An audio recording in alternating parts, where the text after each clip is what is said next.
Долбоордун экинчи баскычынын акыркы чечүүчү күнү. Демек бардык окуучулардын оюнда жеңиш кайсы тарапка ойт деген табышмактуу суроо турду.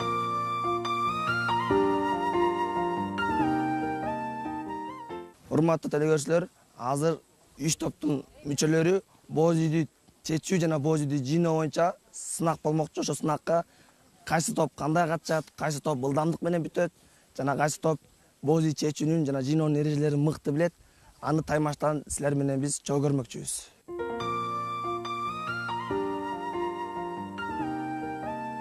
Азыр биз ушул сынактын эреже тартибин кыскача түшүндүрүп берем. Анан ошо боюнча иш баштайлы. Эң биринчи өзгөчөлүк, ар бир топ өзүнүн боз үйүн өздөрү чечет, бирок мугалимдериңер башка топторго бөлүнүп кетишет. Демек, мисалы Барчин тобуна Асыл Кейжинин бир мугалими, анан Мурас тобунун бир мугалими келип силерге кошулат, ал эми ошентип калган мугалимдер ошентип өзгөрөт. Мунун себеби боз үйдү силер өзүңөр тигип атканда көргөнсүңөр, билгенсиңер, иретин, тартибин, кандай кылат, анан жыйнаганда да кандай, анткени баары жыйналган орундан алып келгенсиңер. Ошентип чечип, жыйнап, баарын эрежеси менен жасайсың. Анда эмесе, баарыңыздарга ийгилик каалайлы дагы ишке кирише берели.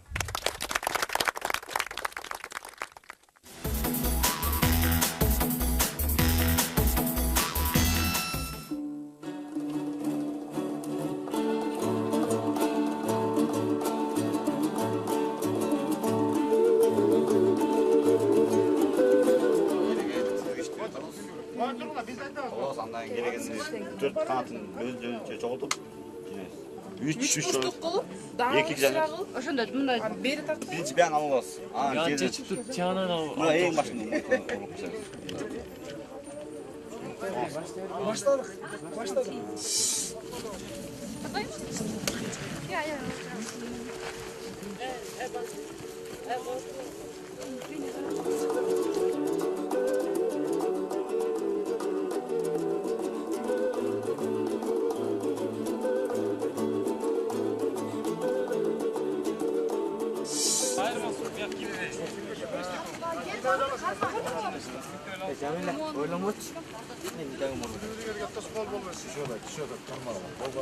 Vallahi gel жерге çıktırdı canım. Müteşekkir. Эң кармагы жерге түшүрбөйт. Alma başka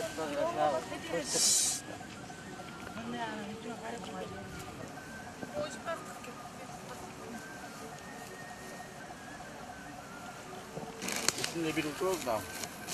Otur.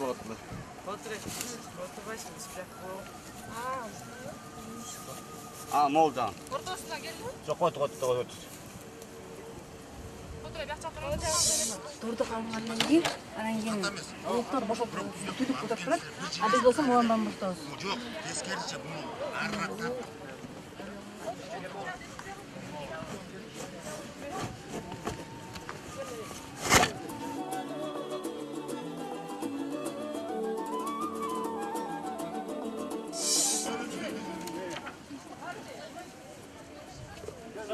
Belini alıp kesip.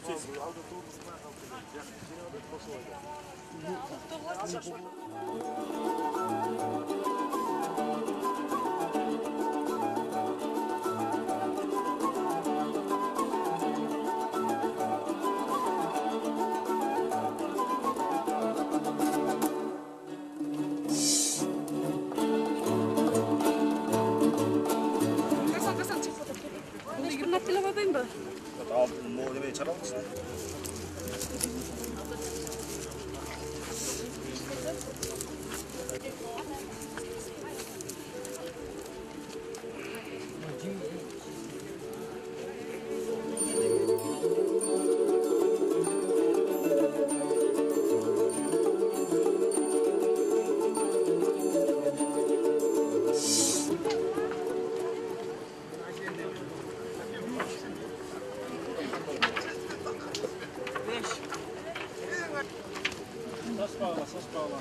Kıldattık bunu.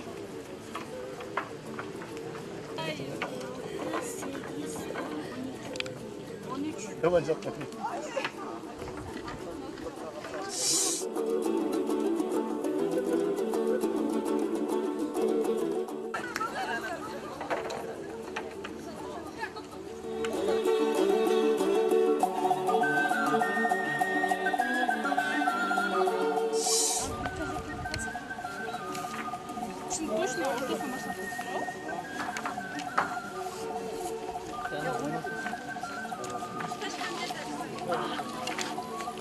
Bu 4 yıldan gitti.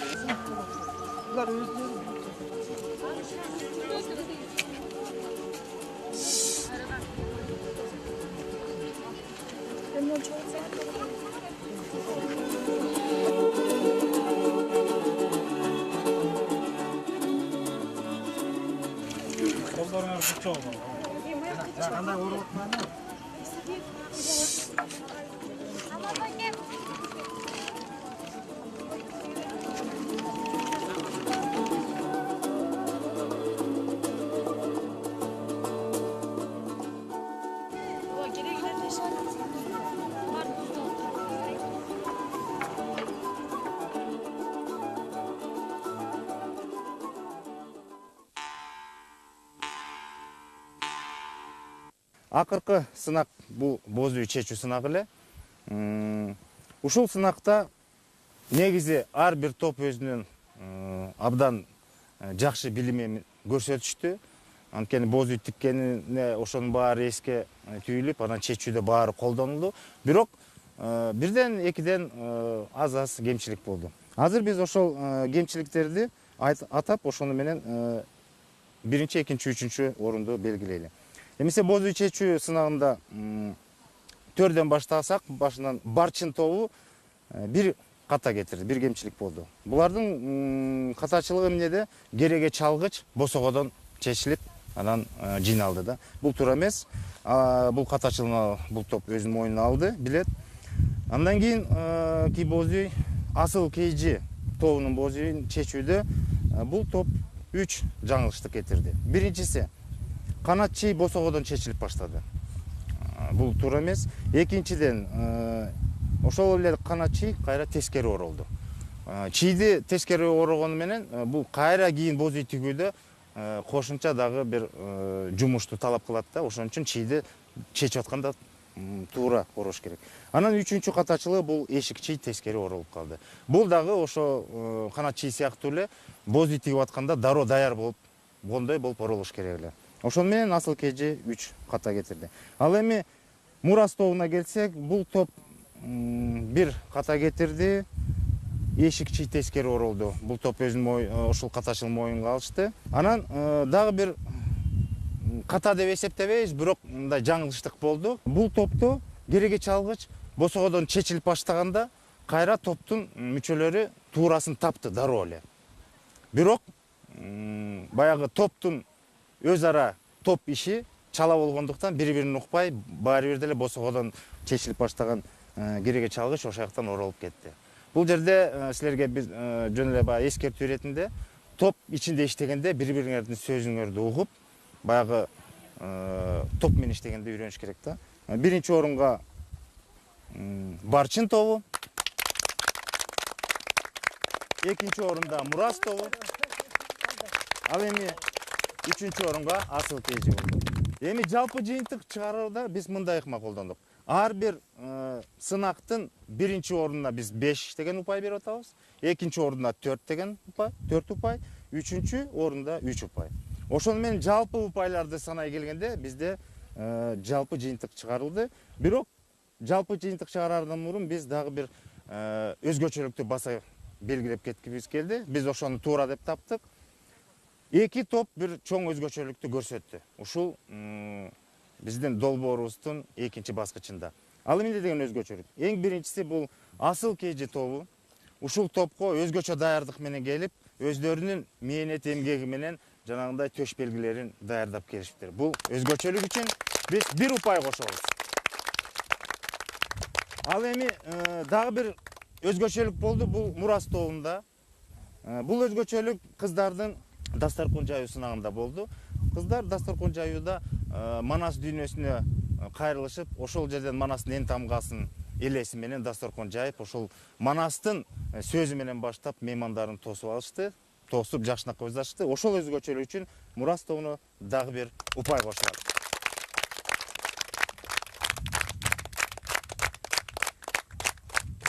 Эми жалпы жыйынтык мындай болуп атат. Бардык сынактардын упайларын топтоп, жалпы жыйынтык боюнча Асыл Кейжи тобу 24 упай топтоду.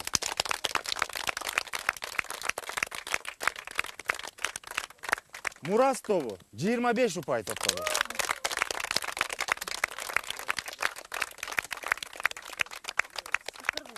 Ал эми саны аз болсо да бирок саздыгын көрсөткөн Барчин тобу 26 упай топтоду.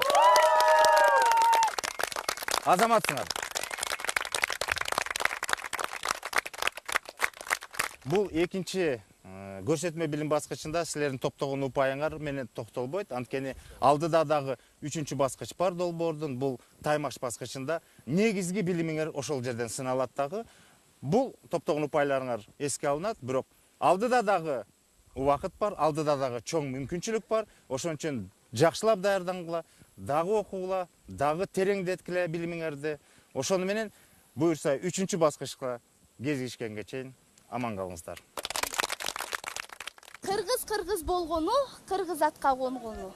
Өз тарыхын билип келсе да, кийинки муунга кандайдыр бир деңгээлде күмүш сырга болбогону чоң кемчилик. Ал эми өзүңүздөр күбө болуп тургандай, бүгүнкү муун көрөңгөлүү кыргыз экендигин, бийик маданиятка эгедер улуу эл экендигин көкүрөгү менен туюп, жүрөгү менен кабыл алып отурат. Кыргызстандын долбоорунун экинчи баскычынан ар бир кыргыз баласы жана ошондой эле таймаш куруучулары кыргыздын көөнөрбөс мурасын, каада салтын билбегенин билип, туйбаганын жүрөгүнө туюп алды деген негизде бул таймашты, бул Кыргызстандын теле долбоорун аяктамакчыбыз.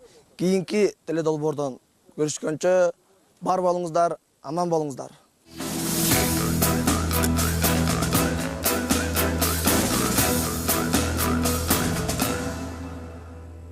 Улуу тарыхты канатына алган, улут болуп сакталган, урпактарынын мурасына калган, уңгу сөздөн кеп салган. Байыртан экен үчүн күйгөн Эрманастын улубуз, байырлап ата журтун сүйгөн, жоголбосун уңгубуз. Кан майданга да төшүн тосуп барган, кайра тартпай душмандан, калкым үчүн деп чагылгандай жанган, кайратынан жанбаган. Ай, Кыргызстаным сенин ачык болсун асманың, элимде сактаган мекенин, азаматтын аскары. Кыргыз эли кең пейилден, кереметтүү жерден, ырыс кереке берген мекенин, өргүндөй бир кылымдарга, акалбагы асманга тийип, ала тодой бийик.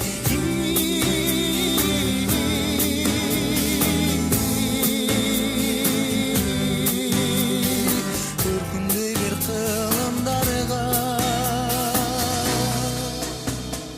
ынтымак болсо биз жеңебиз барын, ыйманыңды сактагын. Биригибиз иримдикке барын, бир борунду сатпагын.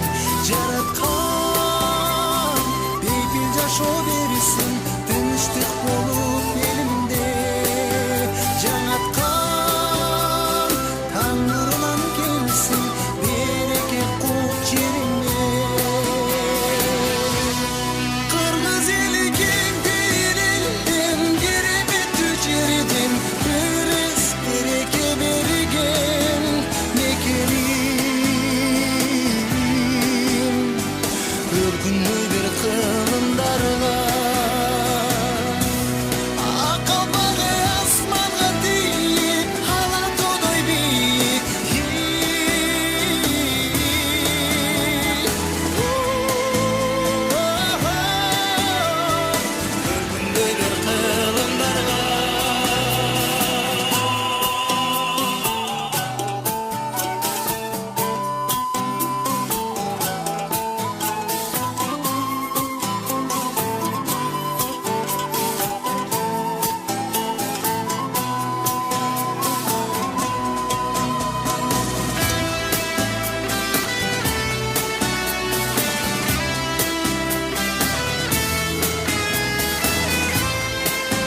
оюн күлкү, жеңүү, жеңилүү ызасы, кубаныч, намыс менен коштолгон бул күндөр да артта калып, окуучулар өз үйлөрүнө сабара алышат.